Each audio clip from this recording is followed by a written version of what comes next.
Go ready. As soon as I buckle up.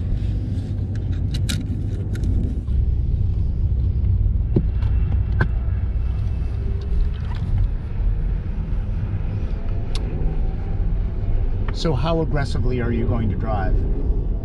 Like you want it. So if you want to go aggressive, we can go aggressive. If you whatever you want. Let's go full on Disney ride then. okay. Yeah. We have to stop shortly here because Mr. Albers wants to say a few words, and then we go out here on the changing area.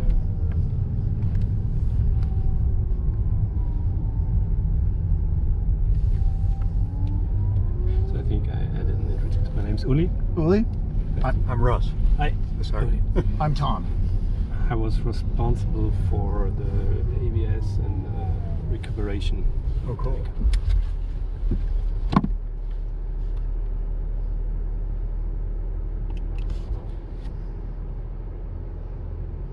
Yeah. So yeah, anything you're special interested in the car or want to put focus on?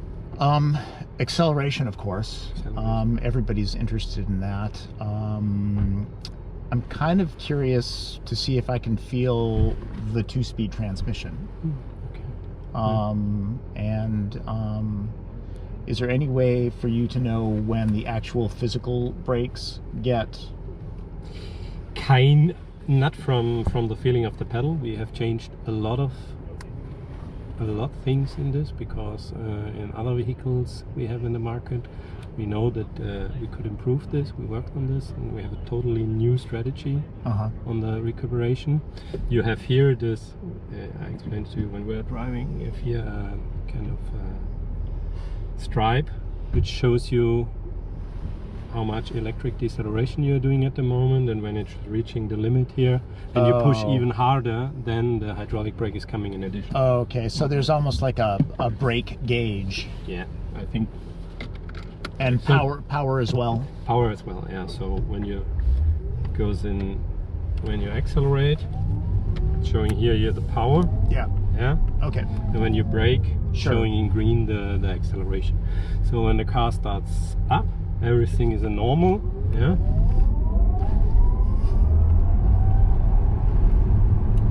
And then everything is more tuned towards comfort.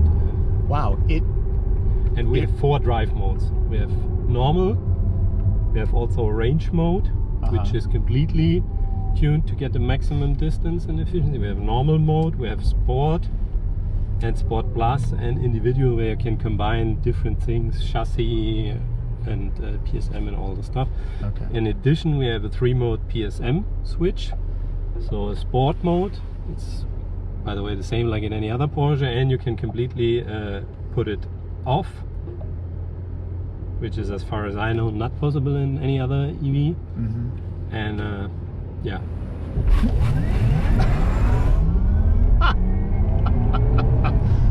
Oh, that's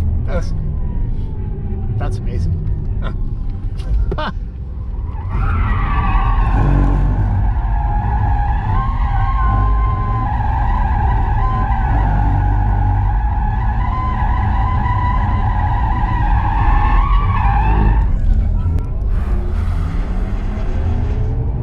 Yeah, and now we are on the limit of electrical braking, and if I push harder, then the hydraulic brake is coming in addition.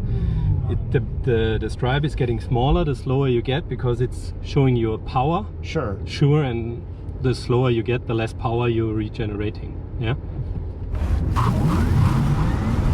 So there is an optional sound that you can do. Is that engaged? Yeah, it's in this car not. You have to go, because as you know, these are all test vehicles. No. And this car it don't has it. Yeah. But it's normally that it's when you're in Sport Plus it's active, and when you go to normal mode it's not active. Yeah. Wow.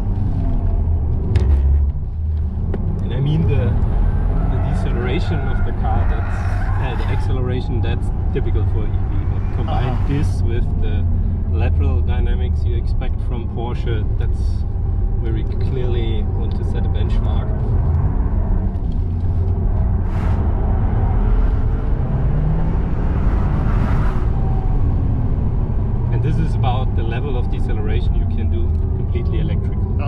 just to get you a feeling of how much it is. Yeah, I was going to ask. Yeah, this 0.4 G roundabout, exactly 0.39.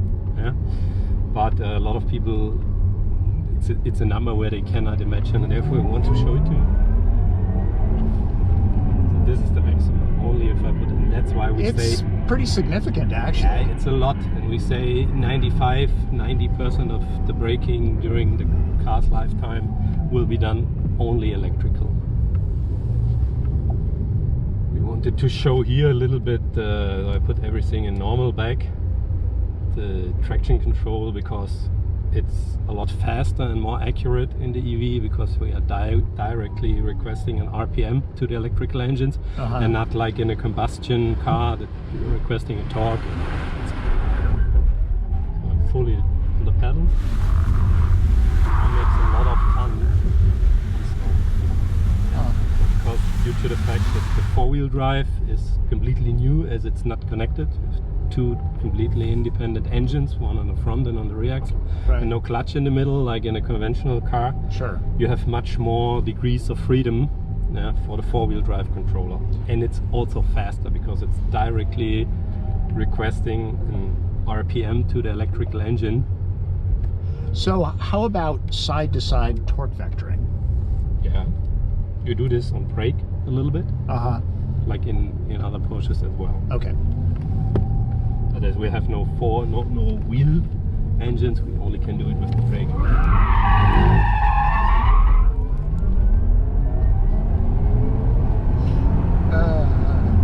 So a lot of people come in the car, or not a lot, some people come in and say, EV is boring, and we want to show, no, it's not. That's not boring. It's a typical Porsche. We can have different style of fun, but as much as with any other Porsche as well. Wow, that torque is incredible. Torque input, and you don't feel that you have such an enormous car.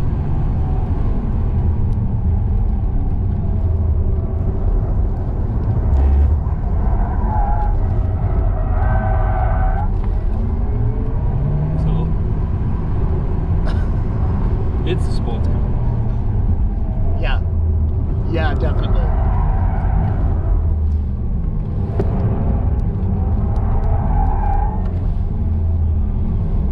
Right agile on the rear axle. And the spread between going sporty and going comfortable is, from my point of view, as big as in no other car, because you put everything in normal back again. You're very comfortable, very silent. Yeah. No, it's I mean, obviously I've been in electric cars, and this is very quiet, even for an electric car. And even in normal mode, you have enough torque if you're on a country road and want to overtake. If you do this with a combustion engine, to shift a lot of gears down, and when you put it in sport mode, it's like what? Wow. Well, thank you. Yeah, that was great. Yeah.